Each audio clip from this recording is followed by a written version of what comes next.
Welcome to Global News.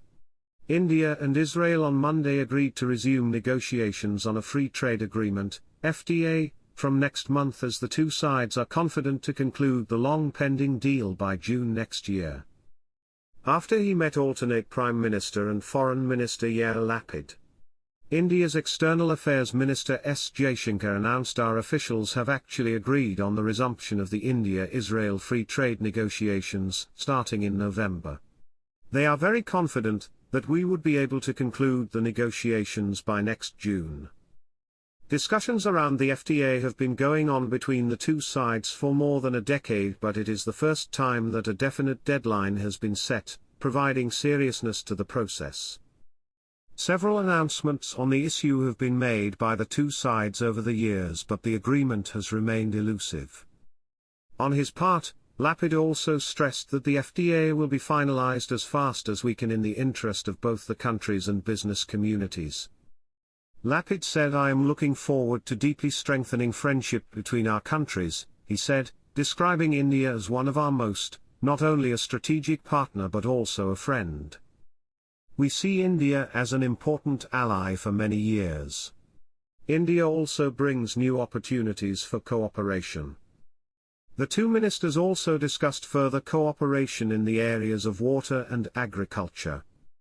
Israel has also joined the International Solar Alliance, ISA, a global initiative that India has spearheaded, with Jaishankar and Israel's Energy Minister Karine Elazar signing the agreement.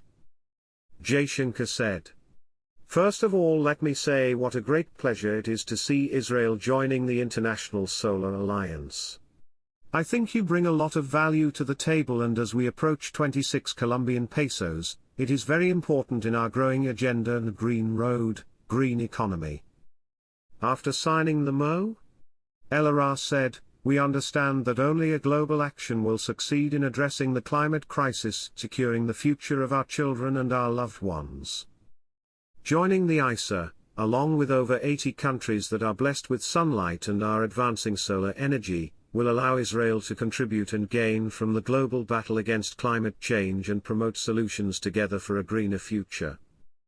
Israel's former Prime Minister Benjamin Netanyahu in November 2020 had said that his country is a partner to India in its quest for less carbon and less pollution while attending a digital conference of the ISA at the personal invitation of Prime Minister Narendra Modi.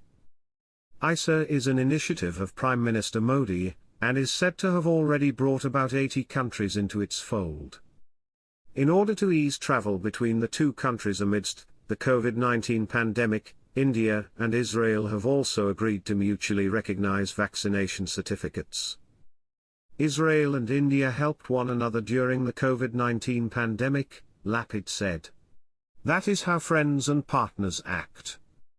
Jaishankar, who arrived here on Sunday on his maiden visit to the country, would also call on President Isaac Herzog and Prime Minister Naftali Bennett.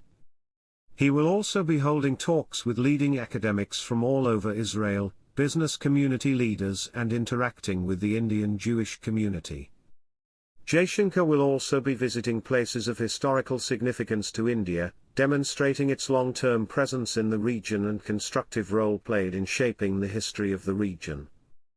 India and Israel elevated bilateral relations to a strategic partnership during the historic visit of Prime Minister Narendra Modi to Israel in July 2017.